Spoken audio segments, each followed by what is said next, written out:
Okay, it is Saturday, May 18th, Happy birthday to 2024, which means it's my 70th birthday. And in the cycling community, there's a challenge that people talk about often. Not so much a challenge for guys in their 30s and 40s, but more of a challenge for guys in their 50s and 60s and 70s. And that's to, on your birthday, ride the number of miles that you are years old. So the goal today, 70 miles. We're gonna do 70 miles. And so if you're familiar with Central Florida, we're starting here in Castleberry. We're gonna head out through Winter Springs and Oviedo. We're gonna go east, out to Chuliota, to Snow Hill Road. Why they call it Snow Hill Road, I'll never know, because there's no hill on it. Never snow. And there's no hills. There hasn't been any snow since the last ice age, if then. And so then we'll turn south. We'll go down to Fort Christmas. That's a fort that the U.S. Army built to fight the Indians, and it was completed around Christmas time of some year back when they used to build forts to fight Indians, I guess. And from there we'll go just a little bit further south down to Highway 50, come back up north through back through Chuliota again, Oviedo, and then come west back through Winter Springs and to the finish line. So there's a couple of places where we can adjust our miles, make sure we get 70. Yeah. These are the bikes. This is my bike. This is an old not quite 70 years old. It's a Specialized Roubaix SL3 from back in the days when they used to make the SL3. But I really like this bike. I know the rule about N+1, but this is such a comfortable bike. I've never been prompted to get another one. And this is the bike that Eric's riding. Much newer. You can tell by the disc brakes and by the totally hidden cables. And that's a Scott addict. Because I'm not really that addicted, but why not? And the best part of this is Eric has graciously agreed to come up here and ride this with me. Why wouldn't I? Why would he? He's a crazy guy. So so here it is. We're gonna start up a little rock and roll and we'll head on out. 1, 2, 3, go. Okay.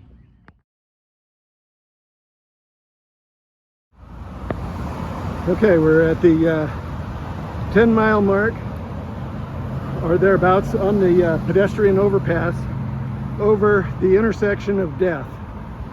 This is an intersection. When I first started riding out here, I don't know, 20 years ago, this intersection was nothing like it is now.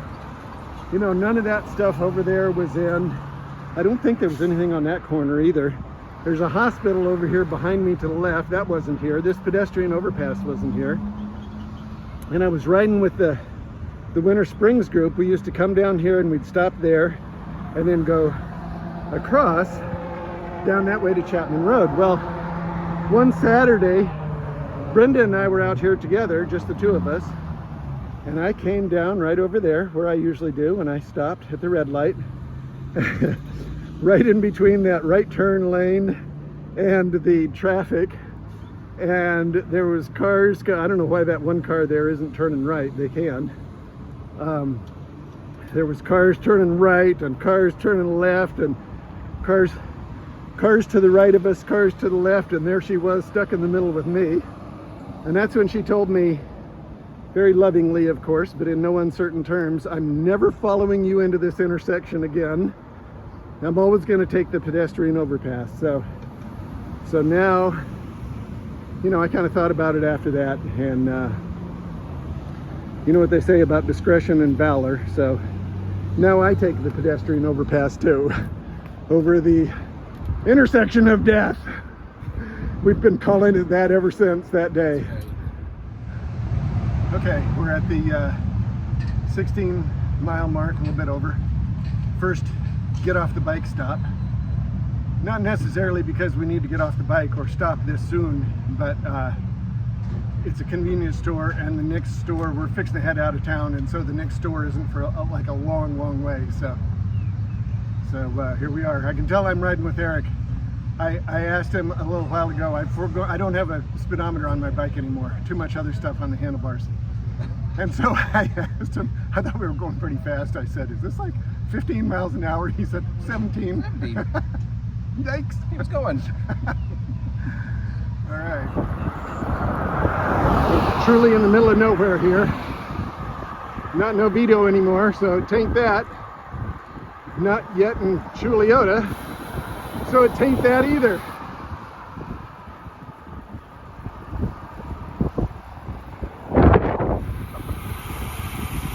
So this is the perhaps inappropriately named Snow Hill Road. You can see how snowy and how hilly it is. All right, so here we are. We're at the almost 22 mile mark, and this house takes me back. Summer of '78. Brenda was pregnant with Matthew, and I was between jobs. So in between looking for jobs, I worked part-time for a guy who built these A-frame homes. And me and another guy named Joe, who was also my age, we were like in our early 20s, built most of this house. The guy had a system where he could laminate 2x4s together. And so there's a set of 2x4s, all laminated together. There's probably about 13, 14 2x4s stacked up on top of each other that make the floor joists there. And then the ceiling joists were like about 6 or 8 2x4s all laminated together and put up. And then this is 2x6 tongue and groove decking that goes across this way. And Joe and I nailed up all that decking. It's got a sheet metal roof now, but we put up asphalt shingles. We did this, me and Joe, at the direction of a guy named Lawrence Mulberry.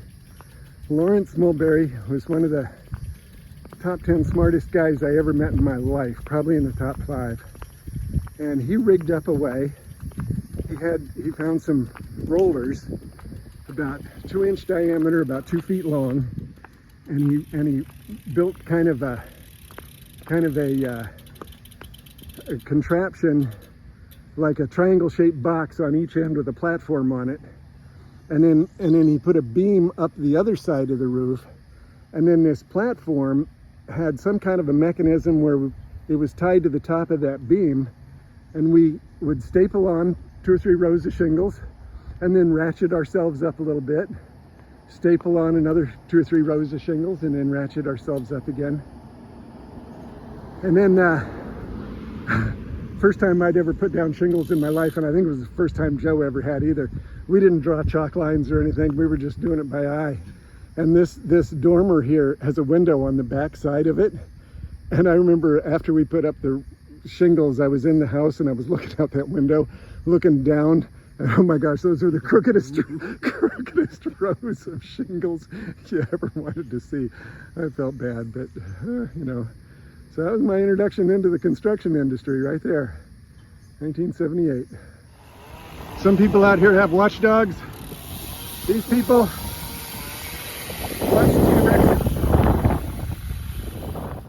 So this place here, man, used to be Animal City. I mean, this was like pigs and goats and sheep and you name it out here. Now there's just a couple of llamas and a couple of peacocks, and Assalamu alaikum. I see a cow over there and a goat. We'll see what else they got over here. There was a bunch of peacocks earlier. Just an old peacock over here on this side. There's another llama. Oh, and there's another llama back over there, coming out to see his llama friend. Llama ding dong. Okay, at the 32 mile mark. Hey, don't eat my tire, bird. We're here at Fort Christmas, and I don't think this crane is a pet, but I wonder if that light has him like mesmerized. Had him freaking out. Yeah, I don't know. There, you got room. You can go back. Oh, hey, Go over there and get a drink of water. it's a swinging bench. All right.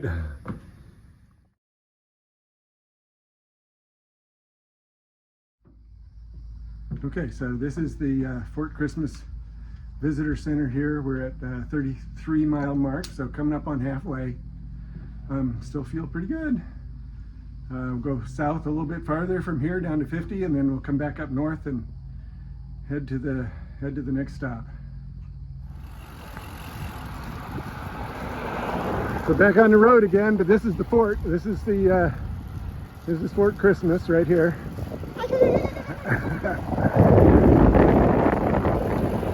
I'm not sure which Indians they were fighting at the time, but they were fighting Indians anyway. Okay, 45-mile mark. Well past halfway. We just came off of that road right there. Came into this according to the sign, it's Lake Mills Park. We call it something different because this is asphalt now. But one day, Brenda and I were out here riding, and you know, there's a nice picnic tables over here where you can stop and there's shade, and this is a good place to stop. This wasn't paved back then. This was all, you know, gravel and dirt, just like the parking area over there.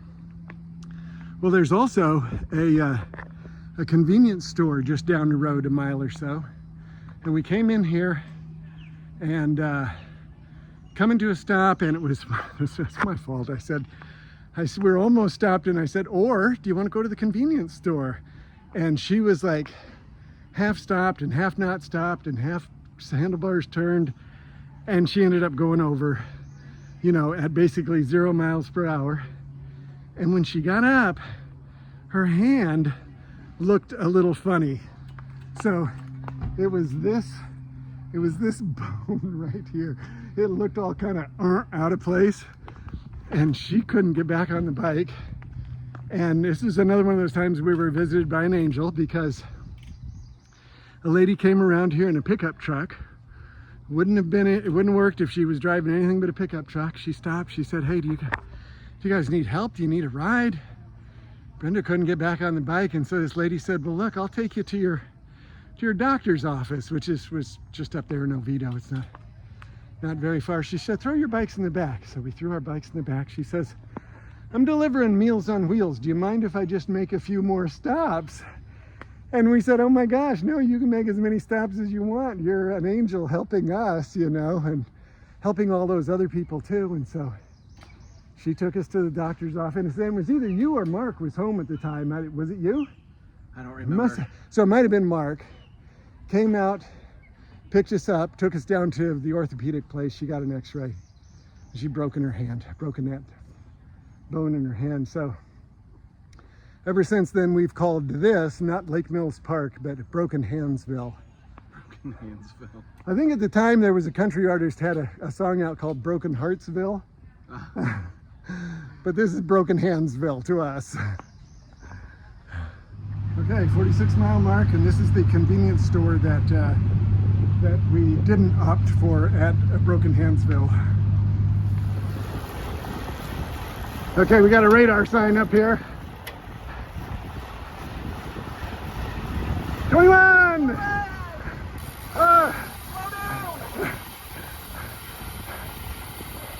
And a turtle! We gotta save the turtle! I make it my mission to, Oh, there's another one behind you. I make it my mission to save the turtles whenever they're out here. There's another one? Right there. He's right Oh yeah! You know, oh, he's busy eating. He certainly aimed this direction. Yeah. You know, Let someone else save it. I know these turtles cross the road all day long when I'm not out here, and they probably do it just fine. But I figure if I can help them through the danger zone, that's the least I can do.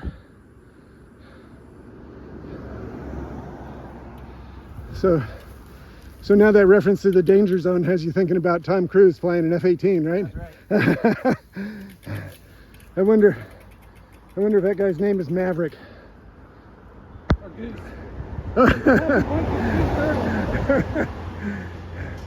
Or maybe it's a girl. Maybe your name is Shelly, you know, because of the shell. Or maybe it's Michelle, spelled with a Y. and an S. M-Y-S-H-E-L-L, Michelle. That works. We could have been English teachers. All right, we're rolling. All right. So I don't know if that little episode back there made any sense or not, but there was a radar sign, you know, your speed is. At the beginning of the ride, we got one of those up to 21 miles an hour. And now we're dinosaurs.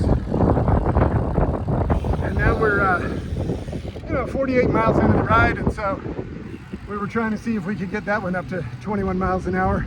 And we did, but I'm not sure if the video saw it. I'm not sure it stayed, lit up long enough for the video.